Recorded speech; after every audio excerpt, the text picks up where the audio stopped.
इसके पीछे बहुत बड़ा राज ये है कि मौजूदा जो भारत में राजनीतिक स्थिति सत्ता दल की है, वो उसकी चाटुकारिता करते हुए अपने आप को उनके पैरों में लेट करके और देश की जो सबसे बड़े भारत के विद्वान बाबा साहब डॉक्टर बी.आर. अम्बेडकर रहे हैं, जो विश्व के अपने सबसे ज़्यादा भाषाओं के ज्ञाता और इतने M.A. LL.D. D.Litt. बार एटला, भारत के अंदर उनके अलावा कोई इतना विद्वान नहीं था।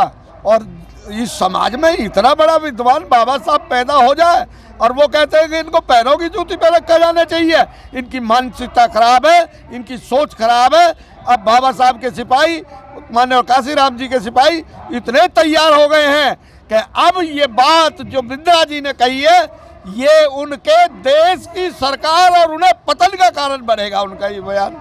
जी, क्या कहेंगे कि वो लोग आरक्षण पे भी बात कर रहे हैं कि आरक्षण की वजह से ये लोग आते, नहीं तो आरक्षण की वजह ये ऊपर नहीं बढ़ पाते, क्या कहेंगे? देखिए, आरक्षण नहीं, बाबा साहब ने 2 वोट का अधिकार मांगा था, आरक्षण नहीं मांगा था।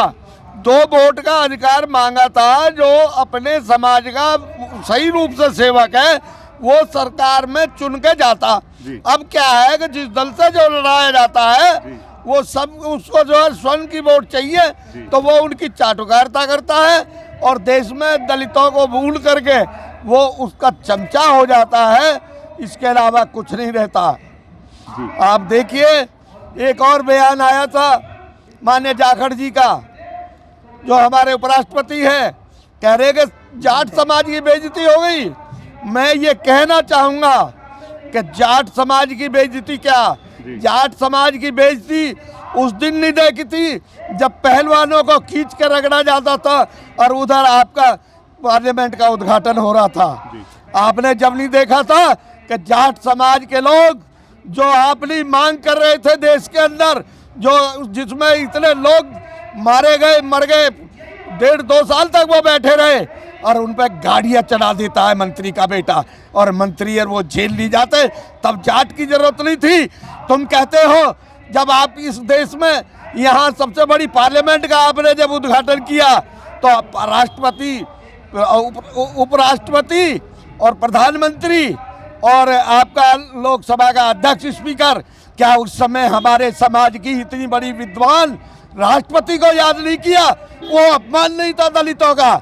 इसकी बिंद्रा की मानसिकता खराब हो गई है, इसको कभी समाज बख्शेगा नहीं। क्या कहना चाहेंगे? अभी भी जो पहलवानों की आपने बात करी, पहलवानों अभी भी जो है वह अपना जो सम्मान मिला है उसको वापस करने लग रहे हैं सरकार को, क्या कहना चाहेंगे सर? देखिए, हर चीज का अप डाउन होता है जी। ये जो सरकार है ये एक्सट्रीम पे पहुंच गई है और अब जो हमारा अनुसूचित समाज है, बैकवर्ड समाज है, अल्पसंख्यक समाज है, वो सत्ता से उतारने के लिए कहीं भी जा सकता है, मगर जो भाजपा को वोट नहीं करेगा, भाजपा को सत्ता से उतारना है।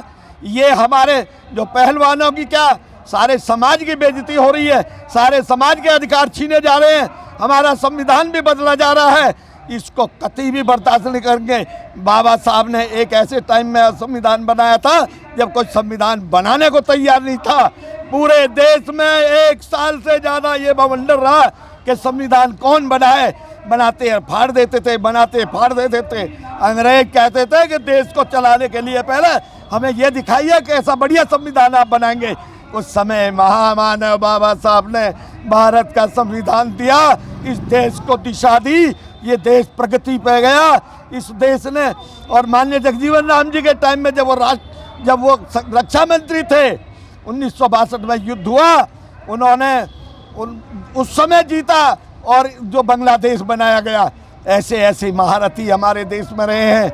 हमारे समाज अब उतना नहीं रह गया, उसमें जागृति आ गई है।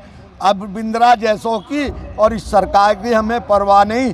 मैं पुनः कह रहा हूँ, हमारा समाज बहन जी के नेतृत्व में चल रहा है। बहन जी को अच्छी सोच समझ दे कि हमारे समाज की अगर गर्दन बचानी है तो जहाँ व्यवस्था में बच सकते हैं वहाँ अपने आप को सेटल करें। इन्हीं शब्दों के साथ जय भीम नमो बुद्धाय। सर, कमिश्नर साहब भी हमारे साथ हैं। कमिश्नर साहब, आपने बहुत सारे जो कार्य करे हैं, क्या कहना चाहेंगे जो अगर कोई इस तरीके का विवादित बयान देता है और दलितों शूद्रों के ऊपर सीधे कुटाराघात किया है? उन्होंने आरक्षण की बात करी है, उन्होंने कहा है कि जूते के लोग जो पहनने वाले थे, जूते कार्य करने वाले लोग थे, सर्वोच्च पदों पर नहीं आने चाहिए। क्या कहना चाहेंगे कमिश्नर साहब? देखिए महोदय सिंह साहब, मैं आज हमारा और आपका जो साक्षात्कार है यहाँ डॉक्टर अम्बेडकर भवन पर हो रहा है और हम उस विभूति के प्रासंगिकता को लेते हुए भी इस पर विचार व्यक्त करेंगे। जी। मैं ये कहना चाह रहा हूँ कि बाबा साहब ने हमको मताधिकार दिया, जी। 1 मैन 1 वोट 1 वैल्यू। जी। तो आज लड़ाई 1 मैन और 1 वोट की नहीं है, जी। आज वैल्यू की लड़ाई है। जो आप अभी विवेक बिंद्रा की बात कर रहे थे वो भी एक वैल्यू की है बात। जी। उन्हें दिखाई दे रहा है कि हजारों साल से हमारी कीमत रही जी। और आज हमारी कीमत खिसकती हुई नज़र आ रही है। जी। तो ये कार्यक्रम जो वैल्यू के गिरावट का है जी। ये आज का नहीं है। जी। ये तो जब बाबा साहब ने जो है 20वीं सदी में और तीसरे दशक में जब ये लड़ाई लड़ी तो तब भी तिलक ने यही कहा था कि ये कुम्हार कुंडवी धोबी जो ये क्या जो है पार्लियामेंट में हल चलाएंगे। तो ये जो मानसिकता है आज की नहीं है, ये मानसिकता क्या होना चाहिए ऐसी मानसिकता वाले लोगों हाँ, के लिए? इस मानसिकता का उपचार यही है कि यहाँ पर 2 अंतर्विरोधी धारा आज से नहीं है, बहुत पहले से चलती रही है। जी। बाबा साहब ने जो बुद्धिज्म की बात कही है जी। वो समतामूलक विचारधारा है जी। और जिस सनातन धर्म की आप बात करते हैं वो विषमतामूलक विचारधारा है और हमारी लड़ाई उस विषमतामूलक विचारधारा से शुरू से रही है। जी।